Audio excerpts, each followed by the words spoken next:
Hey everybody, Scout Crafty here again, midweek Wednesday. Hope you're doing well. Very happy with everybody's enjoyment of our last video of the Zagreb Farm Museum show. It was such a great show, and I'm so glad you enjoyed coming along with me during that show. Today we got another good episode planned. First off, you remember one of the things I picked up at Zagreb, which I'm very shocked that a lot of you actually thought that was a really good purchase, was the rope. And I did a quick whipping on it. Let me show you how it came out because I had to let the glue dry. So let me show you that real quick. Okay, here is the rope that we purchased for $10 at the show, and this is over 100 feet. It's really a nice rope, about 5/8 of an inch thick, and you could see here we coiled. Now, whenever you have, there's two types or more than two, but the most common are, this is twisted.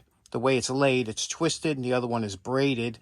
And twisted rope is always a little bit more difficult to handle because it has that inherent twist to it. So you always have to, to coil this, you have to lay it out and so that the twists come out and coil it. And this kind of rope actually gets better as it's worn in. It loses what's called the memory. And right now it has a lot of memory, so I had to put these little strings on to keep it in the coil, and it will relax after a while. And here you could see the whipping that we did. Here's the other one. And you can see what we did. Now, this is just a quick whipping. And what I do, let me show you, is I use a cotton line. And it doesn't have to be super tight.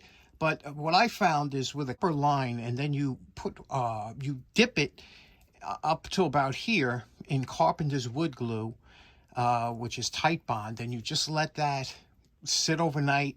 This becomes like a rock. It's not going anywhere. It's not coming off. You have to cut that off. But I find that it's good for the field and whatnot. But there are some other ones. There are some very ornate whippings, and there were so many different types. And I didn't know that a lot of you enjoyed rope, so I'd enjoy showing that to you. But this one is in the can now.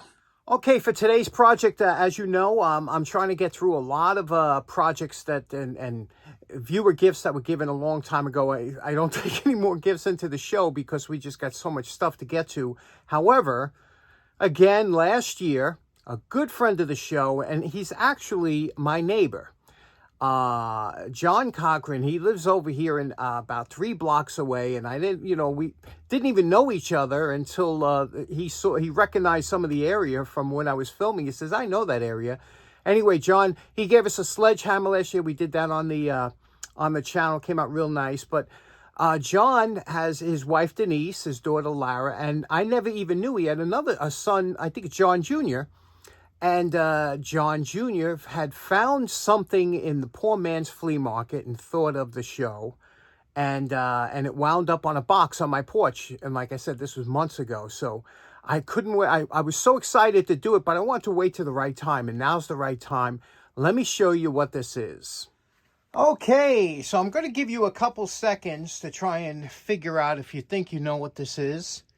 I know a few people, like my buddy George, Magneto Man, knows what it is because we were talking about this not too long ago because Alex had one at the last tool meet, an old one. It was beautiful. Everybody loved what it was. Nobody knew what it was, but they loved the machinery.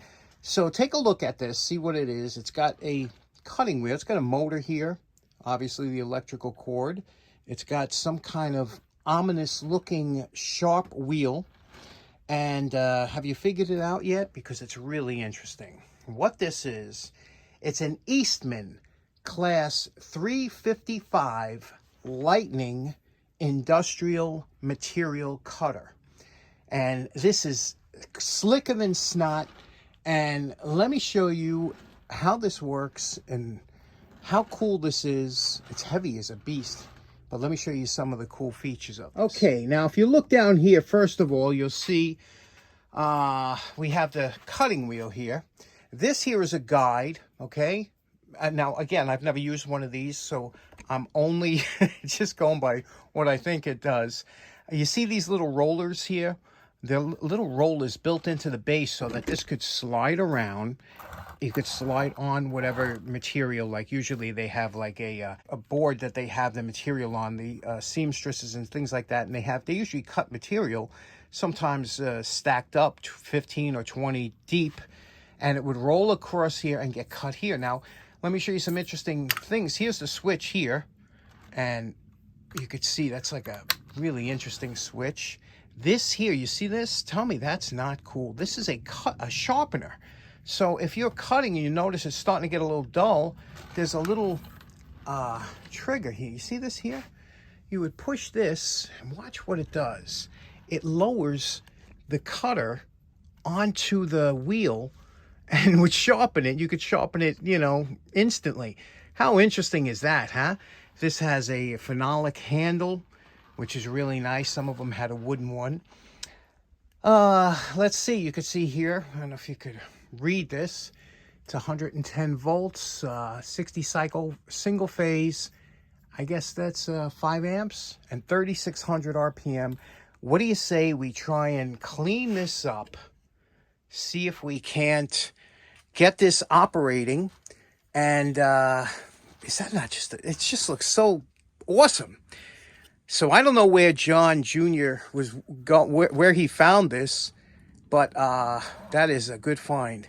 Let's clean it up and see what we can do. Here's something cool. Look at the little label here. It says Abe Prensky. He was a dealer in new and used knitting mills and things like that. You know how they would put their sticker on to, you know, if they serviced the machine or something, they probably, if you had to have it lubricated or something.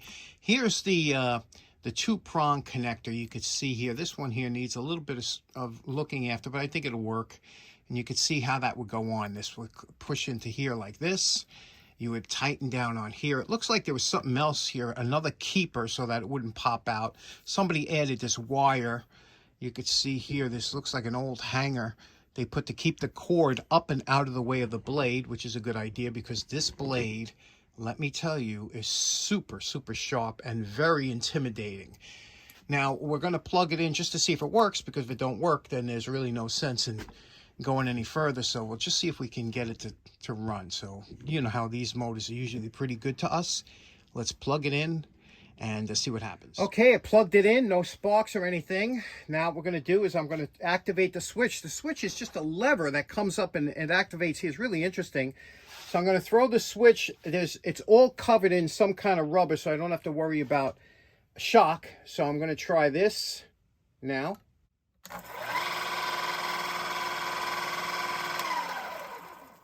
All right, we're in business. Now let's clean it up.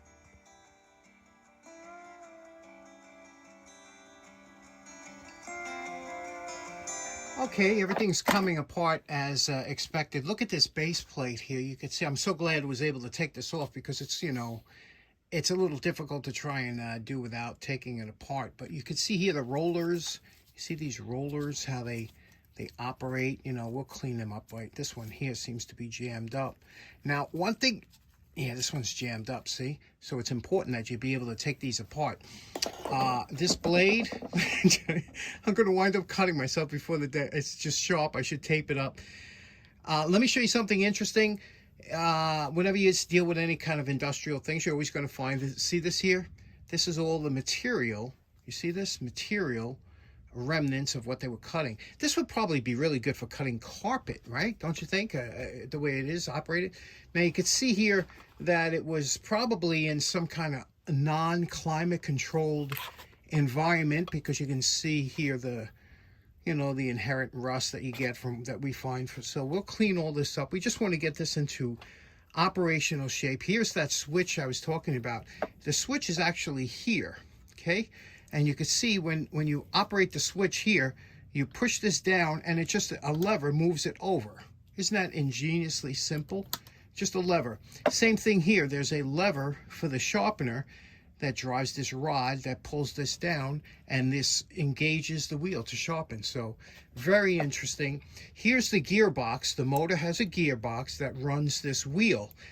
Now, some of my old-time steamy guys will know what this is here. Very interesting again. This is a grease cup, okay? Now, we'll clean all this up, but in order to grease, whenever you see one of these grease cups here, let me show you what it looks like. We'll take it out, you see? Now what you do is you fill this with a grease, okay? And when you put this on here, that's how you grease the gearbox. what happens is after you screw it on, now it's going to be filled with fresh grease, right? So you fill it till it's a little bit firm. As you're using it, every so often, you give this a quarter turn to the right. It forces grease into the gearbox. Isn't that just ingenious? And again, everything else is pretty much, but what a beautiful, and I love industrial machinery because they really think about the user and keeping it working for a long time. This rolling base plate is a beautiful and simple design. You see there's an axle right here, and there are two needle bearings. This is a needle bearing because you can see those little needles. All they are small rods in there. It's a tube with washers that hold the needle bearings in. Now, this one is frozen, as you can see, but I already lubed up the other one and got it moving. And how you get that is you have to let the needles come out a little bit and hit them with the wire brush. And you just don't want to start removing everything and lose one of these, because in the old days, I would have lost it and had to try and make a new one out of a nail. But here you go. You can see they're all freed up, lubricated, and they work like new. After everything's reinstalled and lubricated, it should roll very easily on a flat surface, and that's a key component to this unit. One of the most overlooked and underrated tools is this 1-inch chip brush, we call them, but it's just a basic bristle paintbrush. And, you know, using the vacuum cleaner and these small brushes, you can dislodge all the dirt and grime and suck it up with the vacuum cleaner. Really a great tool to have. Everybody should have. Reggie just bought a bunch. I just bought a bunch online. Always good to have the 1-inch chip brush. Okay, here we filled up the grease cup with fresh purple grease and screwing it on, and now that's good to go. Okay, when going through the cord here and tightening up the end, putting on another screw here, what happened, I found some tape over here. I took the tape off and you could see what happened. It sliced through the outer jacket, but there's no abrasion on any of the cords. So this is an acceptable tape, you know, to retape it. That's fine, you know, that'll give you no problem in the future. Now, you know my favorite part. Remember what this material cutter looked like before we started. And we're calling this project done.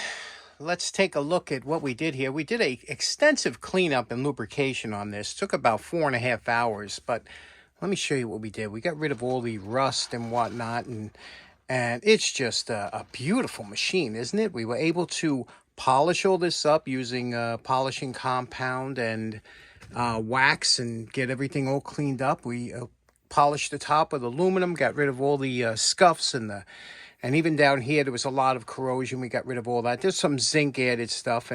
And we got everything working, cleaned up in here. I'll show you that in a minute. The guards and everything took off. And just a beautiful machine, I'll tell you.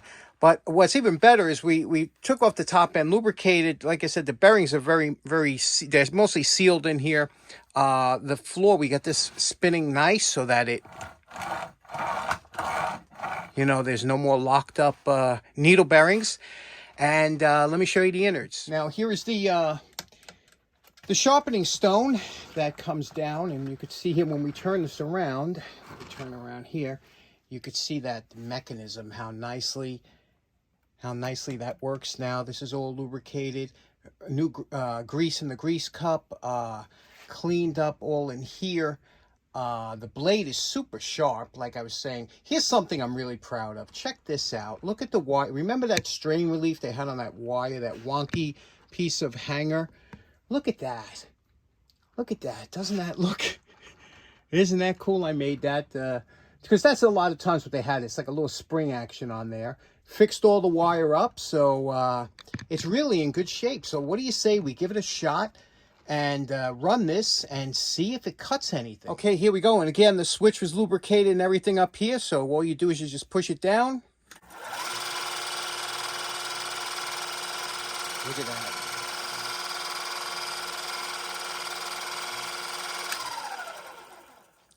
Now, this motor runs at 3,600 RPM, but it's geared down so that this will cut.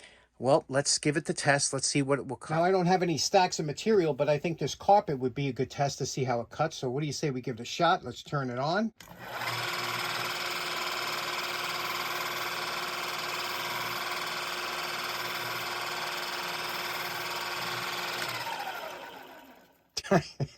Gotta tell you, it's a little nerve-wracking, because when you put your hand near that blade is just waiting to cut my finger off, and I'm not gonna let it. How cool is that? Here are the quality of cuts that it made. Just beautiful. Zips right through it. Last up, this piece here. This piece here, you raise and lower this piece here, and that'll travel right in front of the blade. So depending on what you're cutting here, whatever this rides on, the blade exactly follows. So you can have this even closer to the blade, but that's what that's for. So you can adjust, you know, depending on where the material, and you just have this run whatever line you chalk on your material. So that comes in real handy, I guess. Okay, so in closing, you know, John Sr. is a master mechanic, so I'm sure John Jr., who found this machine, probably grew up with all tinkering and building go-karts and all kinds of things like that. So he probably figured it was, whatever it was cool. And I know John knew what it was, but I wonder if a lot of you ever seen one of these machines before. So special thanks out to John Jr., Denise and Lara for sending that over. And sorry it took so long to get to. There was a lot of fun, this project. That's a really cool machine. But I have to tell you, the pucker factor is high when you're using it, because that blade that is so sharp. And, you know, it's like one of those slicers at the deli. You know, it's like sooner or later the thing bites you. So this thing here is, you got to be real careful with. So anyway, Tim, let me know what you think about the project. Thanks so much for tuning in. Hope you have a great day. Take care now. Bye-bye.